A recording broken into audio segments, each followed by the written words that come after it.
capitalização da informação, da tecnologia, do conhecimento e da oportunidade.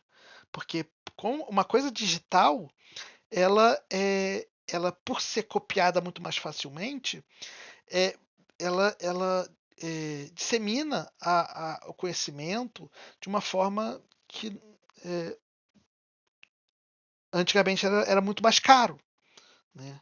A coisa digital ela trafega muito mais rápido.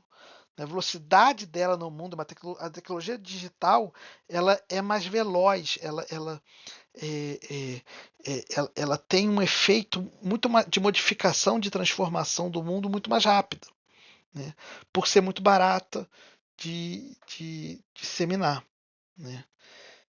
E a gente, só que a gente entendia por que essa coisa não poderia ser copiada, eh, nem porque a coisa digital é muito fácil de se copiar, a gente achava que não existia valor no mundo digital, né. Apenas o mundo analógico, concreto, que teria o valor. Então, o ouro tinha valor, mas, né, a foto que você via na internet não tinha, né. O seu livro tinha valor, mas o livro digital não tinha, porque você não podia copiar. Você teve até os Napster, você teve músicas digitalizadas que tiraram o valor do vinil, do CD, né, embora o CD já era digital também, mas, né, quando aquilo ali ficou como MP3, que era o arquivo menor digital, você pôde trafegar na internet lenta daquela época, as pessoas viram o Napster surgir, né. Só que o Napster era pirataria, você não conseguia extrair valor das pessoas que queriam ouvir tua música, porque era muito fácil de copiar. Então, você não tinha escassez. Então, se você tenta vender algo que não é escasso, a pessoa não quer, porque qual vai ser o propósito?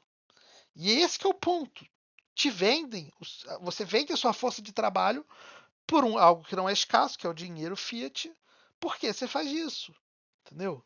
Aquilo ali está se diluindo. É muito fácil de criar mais dinheiro fiat. Por que você está trocando sua energia vital por dinheiro fiat? Mesma coisa, as empresas de estúdio de produção musical não queriam trafegando na internet as músicas dos cantores deles, porque era muito fácil de disseminar. Então, eles não conseguiam vender escassez.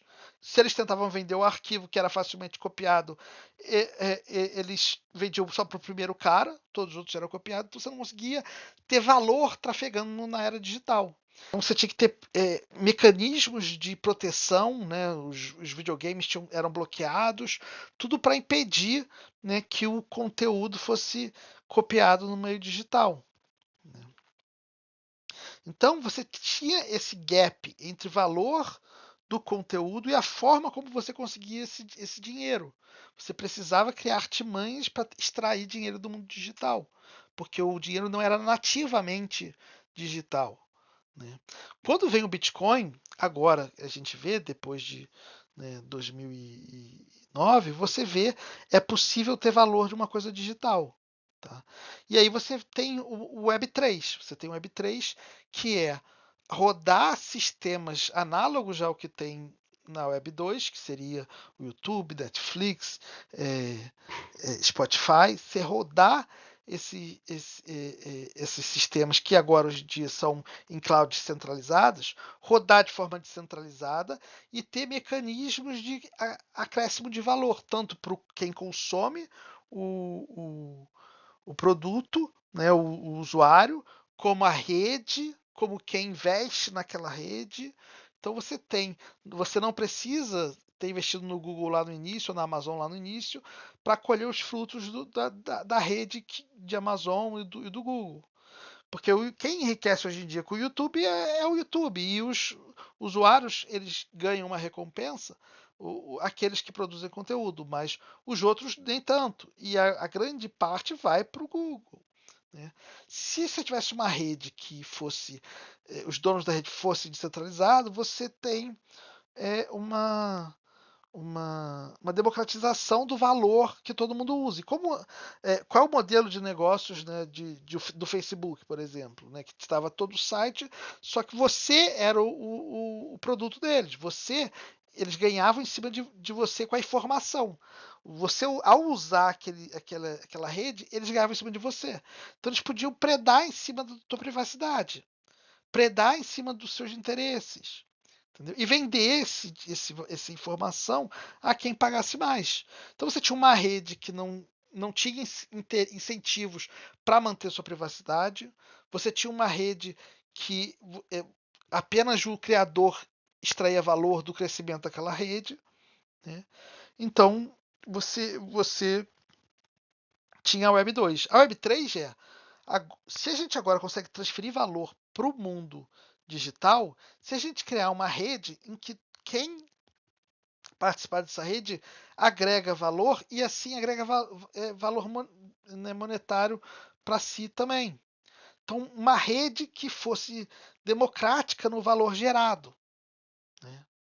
Então, o Bitcoin é isso. Quanto mais pessoas usam a rede, né, mais o Bitcoin valoriza e mais as pessoas que confiam na rede enriquecem.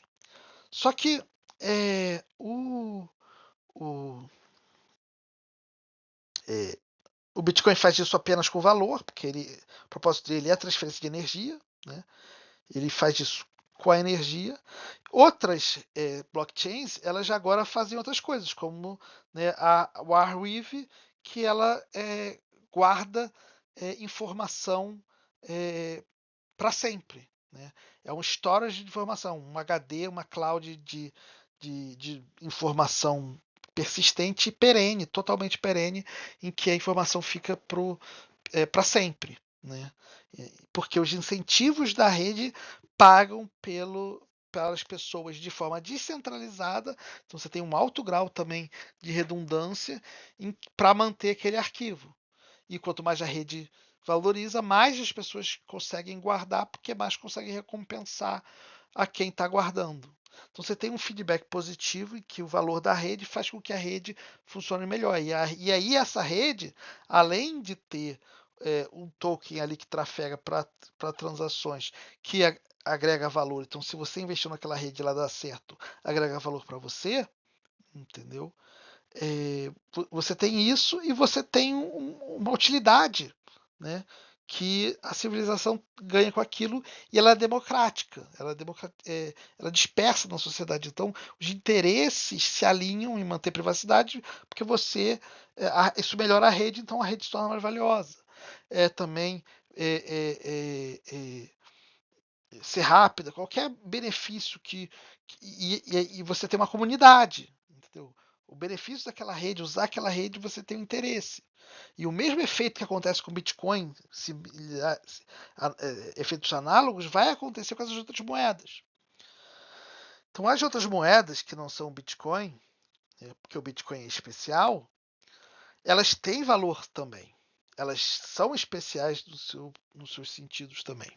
A questão é que, em termos de valor, a rede que vai dominar é o Bitcoin. Mas, por exemplo, você tem essa rede para guardar informação. Qual é o valor da informação perene? É diferente do valor da energia vital sua. Eu acredito que seja menor. Mas a informação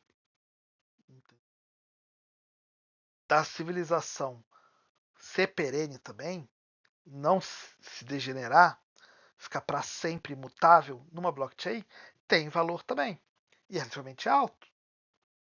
Outras redes podem ser usadas para trafegar transações do Bitcoin com um grau de segurança menor. Você vê o Ethereum com o WBTC ou a Solana com outros tipos de tokens de BTC que são ou centralizados, guardados na Binance ou na Coinbase, ou descentralizados, são uma smart chain que coleta aquele Bitcoin e, né, né, envolve ele num token da Solana. Então, quem controla aquele token da Solana do Ethereum pode desfazer esse wrap e voltar para a rede principal.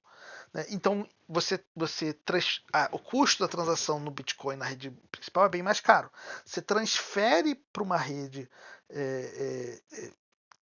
mais barata, menos centralizada, mas mais barata, esse token, ou esse Bitcoin, e você faz um wrap de um token ali dentro. E só consegue fazer um wrap quem controlar o token. Então, dessa forma, você consegue trafegar entre blockchains. Entendeu? Se você não precisa do grau de confiança do Bitcoin, você pode trafegar valores menores, né, em redes e elas não necessariamente, se a rede começar a se degenerar, você pode voltar e fugir daquela rede ali e voltar para a rede principal do Bitcoin. Né? Então, seja por meio de que você confia na pessoa que gerou aquele token, Coinbase gera o token, cria um token análogo na rede da Solana, né? E se você quiser resgatar, ela depois te transfere. Aí você está confiando, ou se for um smart contract, você vai estar confiando no código, né? E no sistema de consenso desse código. Entendeu? Então, a rede dos smart contracts também vai ter valor. Entendeu? Mas qual é o valor aí? Um valor de segunda camada, que tem muita competitividade, porque tem várias redes querendo tomar esse papel de serem redes rápidas, com contratos inteligentes e tudo mais, que vão ter contratos interagindo com o Bitcoin. E você tem agora camadas feitas de segunda camada de Bitcoin que são só para o Bitcoin. Elas funcionam, pagam as taxas de Bitcoin em que não tem um token único, são as L2 do Bitcoin. Né? Então o Bitcoin armazena valor, você tem outras moedas que vão armazenar dados, né? Você vai ter de mídias, por exemplo, tem aquela Teta, né? Que ela tentou, né, no último Bull Run, ela teve um sucesso em termos de valor, mas já é uma rede que não pegou, né? Então ela seria a ideia de você pagar streaming, né, e com conteúdo de vídeo que estaria na rede, pagar com os tokens, né? Então os próprios criadores dos vídeos iam receber nesse token, então tentar um YouTube descentralizado. Você teve também o Library, né? Que a camada que rodava era o token, né? E usava o Filecoin para armazenar os vídeos. Então você tem várias ideias que surgem no Web3 e que vão transferindo, né, o valor do meio digital, do meio analógico para o meio digital. Isso está acontecendo. Enquanto está acontecendo o colapso da, da dívida do dinheiro fiat. Vai acontecer também essa digitalização dos valores, vai acontecer uma revolução tecnológica em que o mundo centralizado das gigantes tecnológicas pode agora ser substituído por uma coisa descentralizada que agrega valor para todo mundo e que pode ser moderado, ter privacidade, ter controle do que o pessoal que usa quer e a população, a comunidade não fica refém da plataforma em que alimenta ela, porque ela tem poder de consenso nessa rede do Web3, nessa rede de blockchain, né?